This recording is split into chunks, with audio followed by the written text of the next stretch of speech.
Hello everybody, salam. Very nice to seeing all of you here in today's COP29 presidency press conference. Today is the day of urbanization, transport and tourism. We will have a separate press conference today at 3 p.m. on urbanization. So in this press conference, we mainly focus on transport and tourism.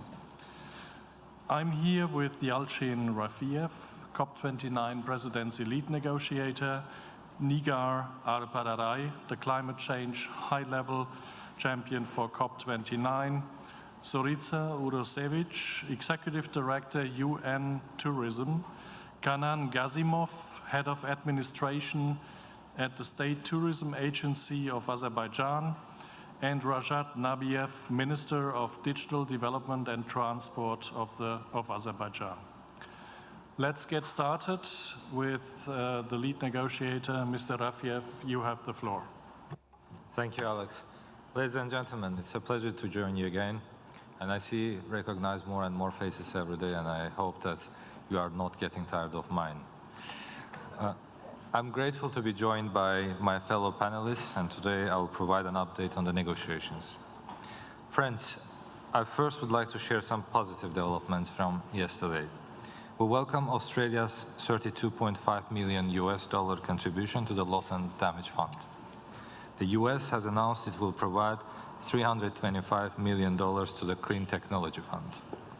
As we pick up the pace of our work, we must build on this momentum. Yesterday at the G20, Brazilian President Lula da Silva spoke of the importance of fulfilling all mandates here in Baku before we get to Belém. We thank President Lula for his continuing support and for his partnership in the Troika this year. And we are grateful for his reminder that we cannot leave until tomorrow the work that needs to be done today. Ladies and gentlemen, we mentioned yesterday that the presidency is working to produce a draft text on NCQG and other critical mandates. I would now like to explain how the presidency is creating spaces for parties to come together and make progress across both political and technical tracks. We brought parties to Baku many times throughout the year. We hosted heads of delegation for an informal retreat early in the process. On the NCQG, Article 6, and other mandates, we hosted technical meetings throughout the year. We convened informal ministerial dialogues at the UN General Assembly. And then we brought parties back to Baku for 5 intensive days of technical and high-level ministerial discussions around pre-COP. At every step of the way, we have worked to bridge divergent views and help parties to find common ground. During COP29, we have made every effort to create the space to discuss the critical issues. We have pushed parties to talk, understand each other's concerns and priorities, and take collective ownership of finding fair and ambitious solutions. We are grateful to the parties for showing that they have the appetite for a deal. But now the hardest part begins. At COP29, we have been running an inclusive and intensive process to collect inputs. We have received feedback from ministerial pairs on their consultations over the past days. In the stock-taking plenary before this meeting, you had the chance to hear from them on the key areas of convergence, as well as difficult points where further work is needed. Our team is now consolidating views to present a balanced first set of presidency texts. This will include new collective quantified goal, the Just Transition Work Programme, Mitigation Work Programme, Global Goal on Adaptation, and the UE Dialogue. We are aiming to release this text at around midnight, and other texts will be released tomorrow morning. This draft text will be an important step. They must be considered as a package that contains options to address the key concerns of all groups. There are issues where we will need parties to keep working together to find common ground and deliver a balanced outcome. But I want to clarify that these texts are not final. They will be open for input and discussion, and we will continue to listen.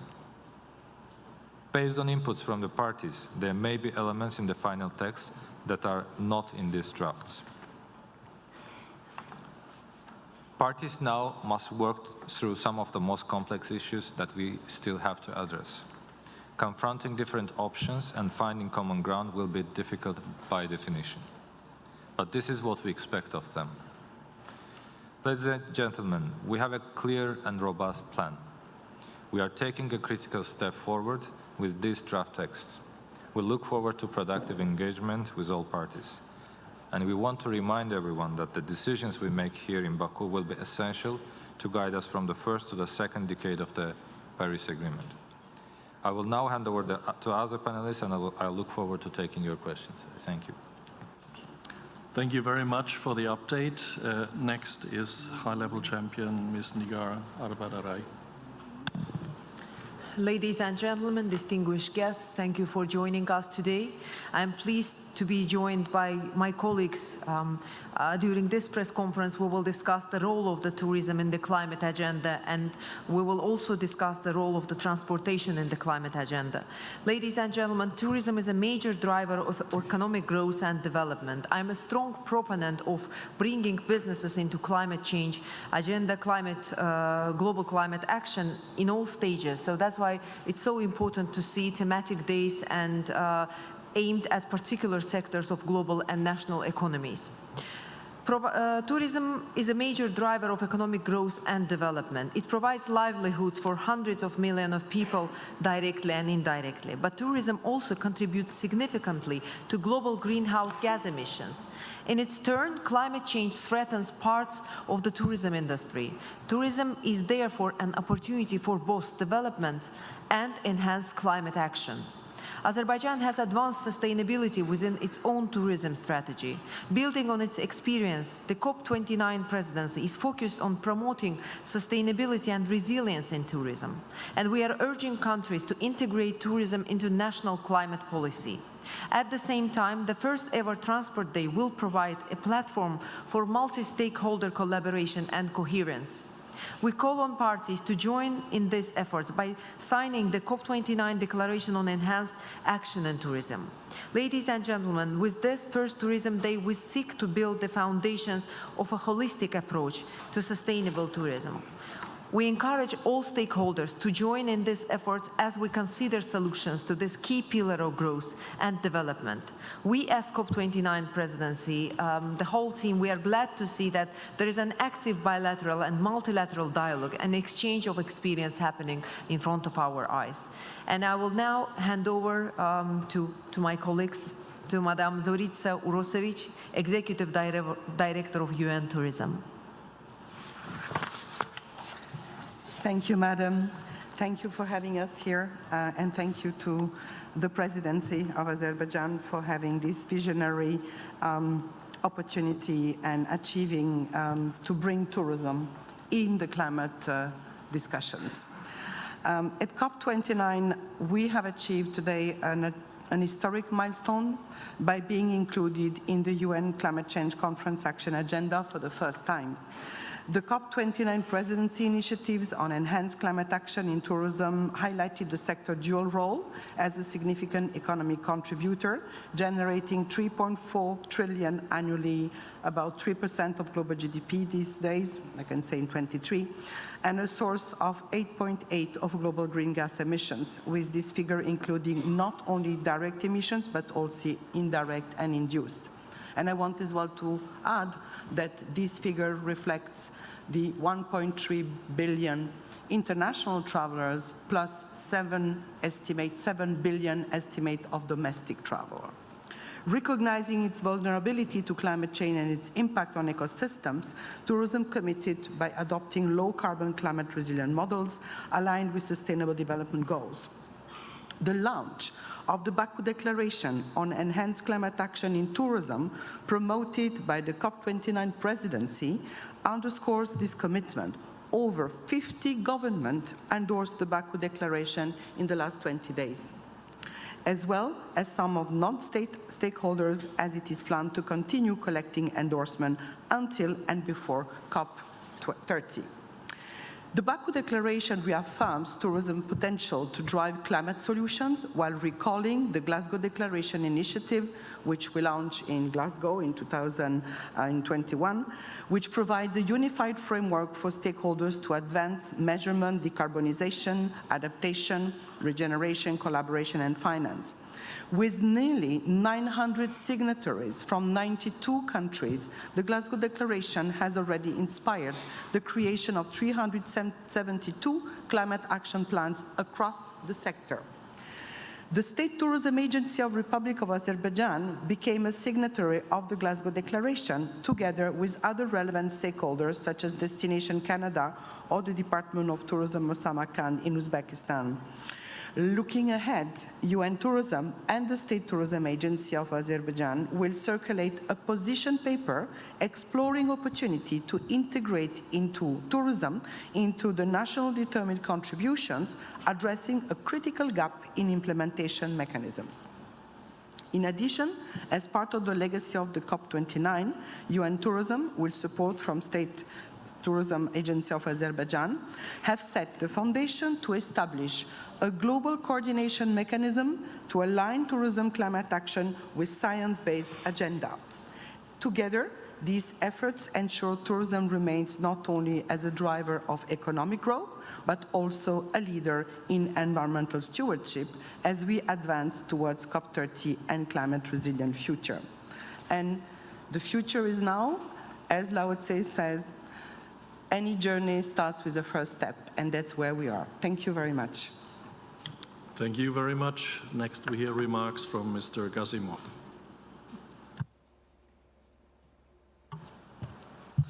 Dear ladies and gentlemen, good afternoon, and thank you for joining us today.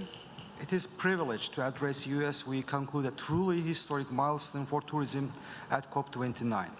For the first time, the global tourism sector has taken center stage in the climate dialogue, recognizing both its vulnerabilities to climate change and its immense potential to contribute to the solutions. Today, Tourism Day has showcased tourism potential to drive climate solutions. A key outcome is the launch of the Baku Declaration on Enhanced Climate Action in Tourism, which calls for integrating tourism into national climate policies, reducing emissions, and building resilience.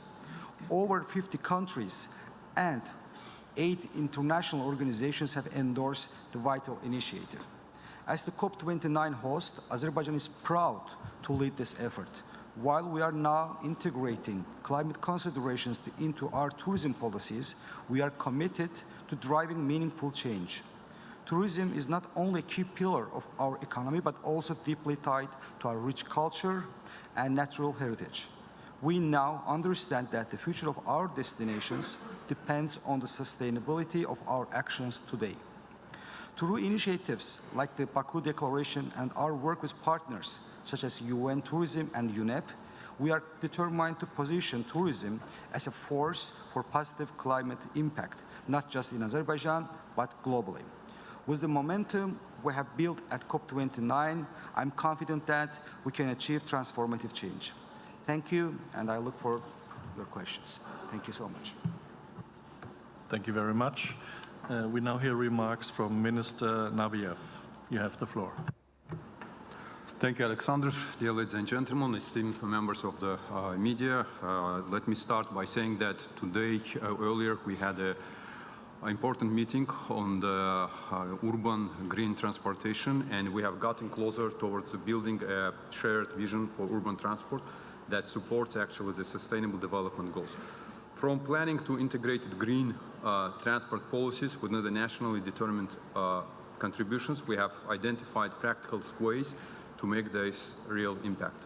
Our discussions have once again shown the need to develop transport infrastructure that reduces emissions and enhances the quality of the life for all citizens.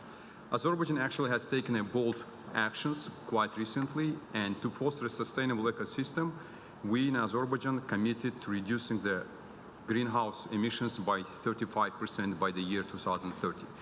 To live up to this commitment, the government of Azerbaijan has launched the mobility transformation program of the city of Baku within the ultimate goals of reduction the climate-related or commuting-related emissions to 0.6 metric tons of CO2 emissions per year per active mobile citizens by the year 2030. With a vision that integrates cutting-edge technology and human-centered design, Azerbaijan is paving the way for a greener, more connected future. The key objectives of this program include the following: introducing the infrastructure for 100 kilometers of the micromobility lanes, which we have already started to implement, and by now more than 30 kilometers of these routes have already been put in the use of our citizens. Expanding public transportation coverage to 90% of the population, building the fleet of electric buses, and quite recently we added to this fleet 160 electrical buses, and we're planning to finalize the electrification of our buses by year 2030. And at the heart of this transportation transformation lies the innovation and the data-driven insights. I've already shared several times during the COP that we have, within the very short period of time, we have been able to build the digital twin of the city of the Baku, and all our actions have been dictated by this digital twin. And before concluding the first roundtable, I'm pleased to share a special note about the Ministerial Roundtable on Sustainable Digital Middle Corridor and beyond, which will take place later today. And within this framework, we will pay great attention to the digitalization, to the synchronization of all our actions in the middle corridor. And we are pretty much confident that by bringing all the countries together to discuss this important issue, and we have been actually in recent years very much effective by making this corridor efficient. We will reach our ultimate target of decreasing the emissions within this corridor to the desired levels each country has, and our common targets. And I will probably stop here, and if there's any question that you might be having, I will be very much happy to answer. Thank you. Thank you very much, Minister. We now have time for your questions. If you could please identify yourself and wait for the microphone. We also, just a reminder, we have headsets for Azerbaijani English interpretation. First question, the gentleman in the first row with a blue shirt. Stand up, sorry. I need to stand up. Hi, sorry, James Murray from Business Green. Just a technical question on these texts. Is there likely to be a cover text of any sort? And if you decide against that, what would be the rationale for not having one? Thank you. For the moment, we are not commencing any cover decision for several reasons. First, we still believe that those issues that are intended to be in the cover decision can be accommodated in one of the existing mandates. Still, there is a hope that we can get it there. The second is, of course, we don't want, as the presidency and the ones presiding over the negotiation process, to deviate the attention of the parties from the main negotiated outcomes to the cover decision. And of course, third is we have an important outcomes expected from COP29, including NCQG, and a balanced package of outcome comprised of several negotiated documents that have outlined that they will need an extensive amount of time and resources to be spent, and we don't want to open a new parallel track, a battlefront for the parties to get engaged. Thank you. Sorry? For the moment, we are not commencing any process on having the cover decision. Yeah, please wait for questions, and if you have another one, for the microphone, otherwise we cannot hear. The lady in the middle. Hello, Trend International News Agency. My question is for Mr. Kenan Gasimov. What does joining the Glasgow Declaration and signing the letter of intent with the UN tourism promise for Azerbaijan? Thank you. Thank you for your question. As we have already mentioned, it's a historic moment for the tourism and the COP29 because it's the first time in the COP history that tourism is in the part of thematic discussions. And of course, Azerbaijan, as a host country, is fully committed to embedding climate action into our tourism policies. we recognize that while tourism is a significant contributor to our non-energy economy, it also bears a responsibility to mitigate its environmental impact. Through signing the Glasgow Declaration on Climate Action in Tourism and advocating for the inclusion of tourism into the COP29 thematic program, we aim to create a tourism sector that contributes to the country's net zero goals. But at the same time, we have to continue the process. In 1 year, Azerbaijan presidency, we will closely work with UN Tourism to the signing declaration that we have already signed, BAKU memorandum, and more than 50 countries has already endorsed this document. And we have to continue on this process and coordinate our activities with UN Tourism and with other stakeholders. That's why we are signing a letter with the UN Tourism intention letter, and we'll coordinate our activities in this 1 year to integrate, to involve other states to our process as well, and help them to write their national adaptation plans and include tourism to the national contribution determined process. This all overall our continued process that we are doing. Let's move to the other side. The lady in the back in the green jacket, in the 5th row, 6th row, yeah. Hi, Kate Abnett from Reuters. I have a question for Mr. Rafiev. Could you tell us a bit about what the presidency is aiming for with this next round of texts? Are you going for sort of much cleaner texts with only a few options, or are we likely to still see a huge number of options from all parties' inputs? Thank you. Of course, mindful of the time remain until the end of the COP29, we will definitely, at this stage, will not have a huge number of options. We will streamline the text that we had before, and we'll have shorter, more concise, straight to the point texts that will definitely enable the parties to get engaged in more focused discussions. We'll try to use, again, political and technical tracks to continue in the same way in parallel to each other to make as much progress in the least possible time possible. And after that, we will again see if there is any possibility or a need for additional rounds of consultations with the parties. Then this will continue until we get the successful result at the end. Thank you. Gentleman here, 2nd row, dark blue shirt. Hi, it's Adam Vaughan here from the Times of London. A question for Mr. Rafiev. On the NCQ, on the finance goal, what elements would a good text have when it comes at midnight? What do you want to see in there in terms of the quantum, the year, detail about who pays, which donor countries? What do you, obviously it's up to the parties, but what do you want to see? Thank you. Yeah, we have, since several days, we have been engaging with the ministerial pair on across several tracks, and on the NCQG we have, as you know, Egypt and Australia to be represented by their ministers to be the ministerial pair. And we have divided the process into 2 tracks.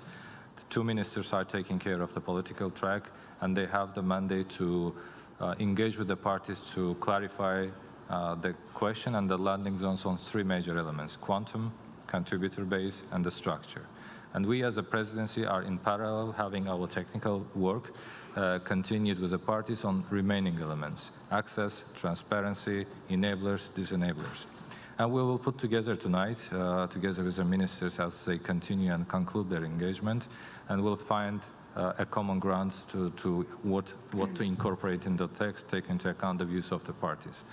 After that, we will have more clarity on the quantum, on the contributor base, and at the moment, I'm not in a position to provide any preference on this. Thank you. The lady in the 1st row.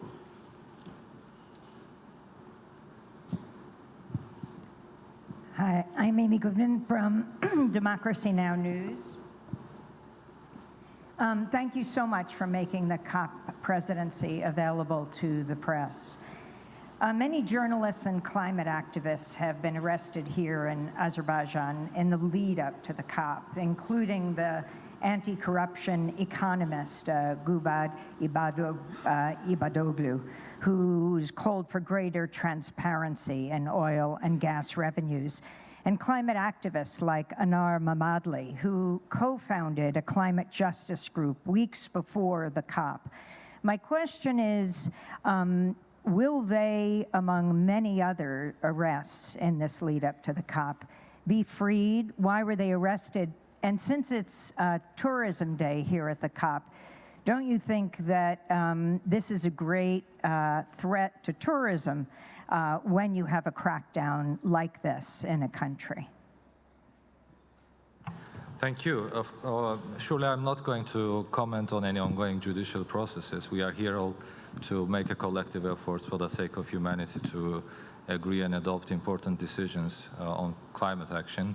And I'm sure with the determination of the parties, we will get there. I would be more than happy to answer any questions related to climate and the ongoing negotiations. Thank you. Excuse me, we continue. The gentleman in the white shirt, white sweater. Greetings, thank you for the honors. As our newspaper, Akbar Novruz, I would like to ask two separate questions, one to Minister Nabiev and one to UN Tourism Director Rusovits. First question for Minister Nabiev. How does COP29 aim to address the decarbonization of the global transport sector, particularly in aviation and shipping? And second, for the Ms. Rusovits, how can tourism-dependent countries balance economic growth with the need to reduce emissions, especially in transport and hospitality? Thank you in advance.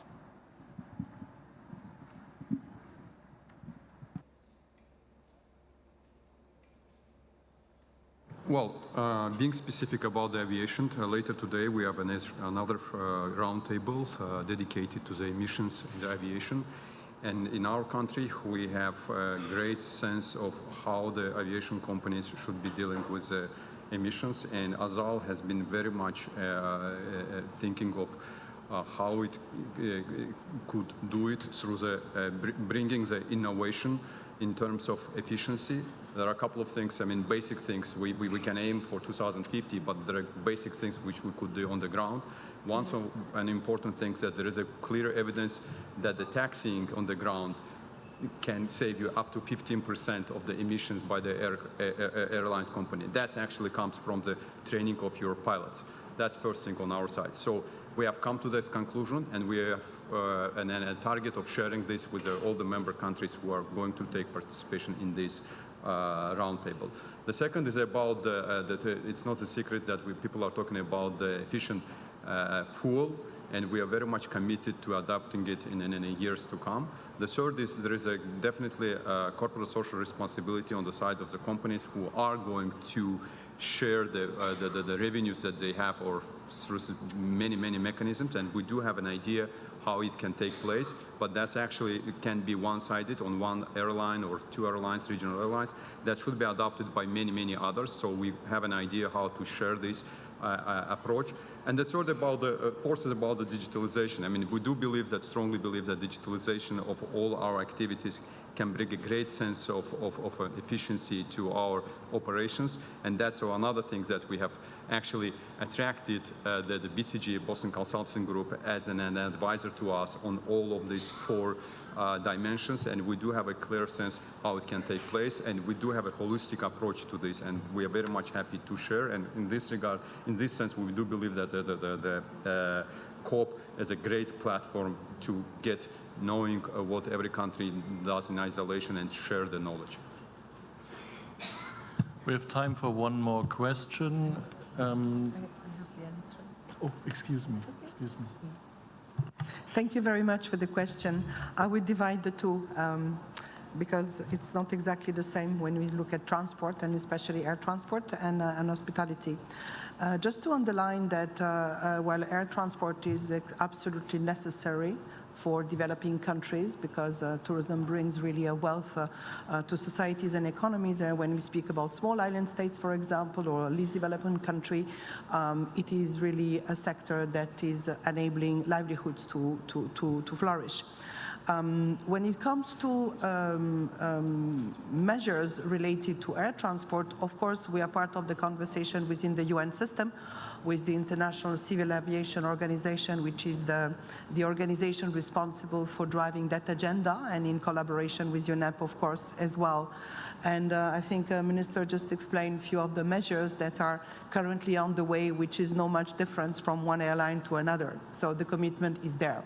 What I want to as well underline is that our latest science-based research study says on emissions, it's that we have a lot of land transport. I just mentioned earlier, we have 1.3 billion international tourists. And this 1.3 billion represents the sector as an export category in trade. In 2019, we were third export category. We are now fifth after fuel and chemicals. And what I want as well to underline is that domestic transport triggers a lot of commuting and car, so road transport. That's on the transport. On the hospitality, I think it's pretty clear that the broad ecosystem of the consumption triggers not only on looking at the building, on energy, on water, on waste management, but as well very much on circularity. So our push is definitely to look and adapt when it comes to energy uptake and change over time, but as well looking at a circular model which would not only enable I can say a more effective and less emitting consumption for food, for example, but as well bringing additional livelihood and job to the youth. Additional to that, I think it's going to be really an opportunity to create green jobs. Thank you. So the last question, the lady in the fourth row. Thank you. I have a question for Mr. Nabiev. Can the Middle Corridor undergo infrastructure change to align with global climate efforts? Could it become a more sustainable energy gateway? Our goal, I mean, in general, the answer is yes, but it very much depends on how we synchronize our activities, starting from somewhere border of Kazakhstan with China and going up to the ports of Poti and Batumi of Georgia. And at the same time, you might know that we have as a country, we went beyond and invested not within the perimeter of our country and also to the infrastructure of Georgia by constructing the Baku-Tbilisi-Kars railways.